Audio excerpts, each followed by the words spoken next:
It's an epic Hollywood-style romance that you probably have never heard of. I can't believe I didn't watch this sooner. Torch Song Trilogy is a film about a character named Arnold who's a successful drag queen but has a super messy love life, and we experience this love life in some comedic and dramatic episodes spanning all the way from the 1950s to the 1980s. With an excellent screenplay and some very powerful performances, this is a crowd-pleasing movie that does not have the attention that it deserves. But now I totally understand why certain people say that this is one of their favorite films. And in a little bit, I want to explore deeper some reasons why I think that is. Now, on my videos, I had seen comments numerous times recommending this film to me, but I had been putting off seeing it because it wasn't widely available to stream anywhere. So the only legit way was to buy a used DVD of it, but then I'd be on here recommending it and it wouldn't be really accessible to watch for everyone else. But now the good news is it's finally available. It's on Amazon, and I will have an Amazon affiliate link in the description if you are interested in watching it that way. Now, let me just say though, it was worth the wait though, because this film is masterful. And I'm gonna be talking way more in depth about this film, but I will be avoiding spoiling the ending, so just know about that. Now, Torch Song Trilogy, despite what the title suggests, is not 3 movies. It is one film that is told in 3 main segments. And the film is written by Harvey Fierstein, and this was originally a play that he wrote, a very successful play, that he later adapted into a screenplay for the movie. And you may recognize Harvey Fierstein, as I did, from Mrs. Doubtfire. He plays Robin Williams' brother, and that's where I knew him from, aside from some other moments that I'd seen him in other media sprinkled in. But now I got to experience him in his full glory, as in this movie he is the main character. Now, as the film begins, it breaks the fourth wall, and if you don't know what that means, it means the character directly addresses the audience. And this is similar to another film like Jeffrey, which is also adapted from a play where he breaks the fourth wall. And I think it's really effective in this opening scene because we immediately get thrown into his world and begin to understand that this is going to be a story told through his perspective mainly.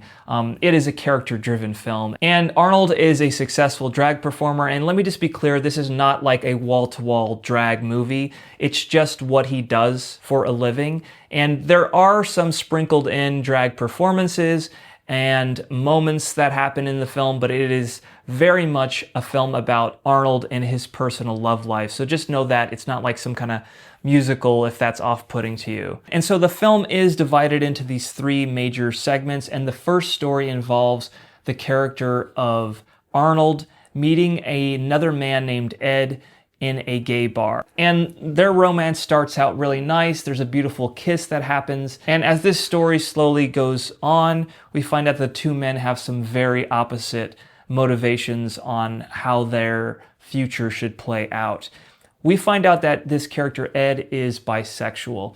The whole idea of Ed's bisexuality is a major thing in the film because the characters, including the Harvey character Arnold and some other supporting characters, mention how they don't really believe that bisexuality is a real thing, or they question the validity of it. But I think the movie as a whole is not doing that. I think it is validating that as a real thing. This is just coming from me, who's not bisexual, but I felt it was a fair assessment, especially showing the complexities and complications of somebody who is bisexual, because you have double the chances of falling in love with somebody, double the opportunity. And I thought it ultimately showed a pretty fair assessment of that sexuality. And despite what you think the characters in the film believe, I don't think the movie is believing that as well. So that's the first segment, but the second segment begins only about 40 minutes into it, and you may recognize the centerpiece of this second segment by an actor of the name Matthew Broderick. It's a very strange way that the 2 characters are introduced, as it starts with some strange heckling that's going on that gets confused to be the Matthew Broderick character doing this heckling, but regardless, this story is a complete reversal of the first story in that finally this Harvey character is the one being pursued. And Matthew Broderick is just head over heels over him, and is completely this idea that the Harvey character has been saying throughout the beginning of the movie, that it's not enough. And this idea that it's not enough stems from, when is he going to find somebody that he really loves enough? I think it's hitting on this idea of true love, and everybody up until this point was not fulfilling that. And it was always this desperate need. But suddenly the tables have turned, and now this character named Alan is really infatuated with Arnold. Another interesting thing I noticed during this film is how it handles these time jumps. And it was similar to another film like Brokeback Mountain, how subtle that it goes about doing that. Yes, there are some, title cards for some big time shifts, but there are little time shifts within the segments that you have to really pay attention to understand how time has passed, because suddenly we see the characters acting in a much more personal way, where you feel like they just met, but you have to realize that some time has passed. Within this second segment, I have to say, there is one of the most brilliant uses of film editing that I have seen in a very long time. And I don't want to reveal what happens in this particular moment, but there is a revelation that happens that another movie could have just had multiple scenes just drag on this conflict in exposition.